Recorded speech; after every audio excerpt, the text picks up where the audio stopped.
শীতের নতুন আলু বাজারে থাকতে থাকতে একদিনেই রুই মাছের নতুন আলু দিয়ে ঝোলটা অবশ্যই করে ফেলবেন।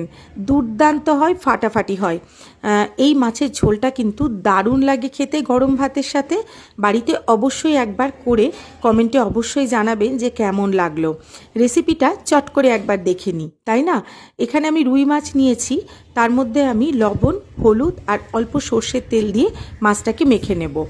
তারপরে কড়াইতে সর্ষের তেল দিয়ে মাছগুলোকে ভেজে তুলে রাখবো।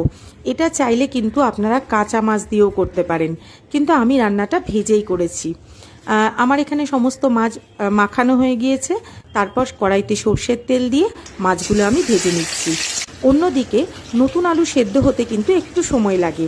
আপনাদের হাতে যদি সময় থাকে তাহলে কিন্তু এটা সরাসরি কড়াই দিয়ে সেদ্ধ করে নিতে পারেন, কিন্তু আমি একটুখানি একটা প্রেসারে সিটি দিয়ে নতুন আলুর খোসাগুলো এইভাবে ছাড়িয়ে নিচ্ছি। বাজারে যদি এখনও লাল আলু মানে লাল নতুন আলু থাকে তাহলে কিন্তু অবশ্যই এই রান্নাটা করবেন, কারণ সেটার আর খোসা ছাড়ানোরও দরকার পড়বে না, অথচ খেতেও দুর্দান্ত হবে।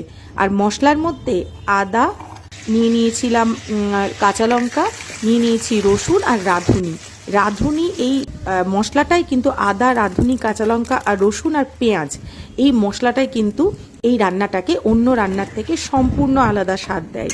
রাঁধুনির গন্ধটা কিন্তু দুর্দান্ত লাগে এই ঝোলে। সমস্ত আগে আমি সর্ষের তেলে, মাছ ভাজা তেলেই পেঁয়াজটা দিয়ে দিয়েছিলাম, আর একটা পেঁয়াজ কিন্তু আমি এই মশলার সাথেই বেটে নিয়েছিলাম।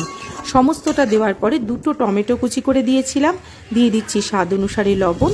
এরপর গরম জল দিয়ে অল্প একটু ফুটিয়ে নেব, কারণ আলু তো সেদ্ধই ছিল। তারপর ভেজে রাখা মাছগুলো দিয়ে ধনেপাতা দিয়ে নামিয়ে গরম গরম পরিবেশন করুন নতুন আলু।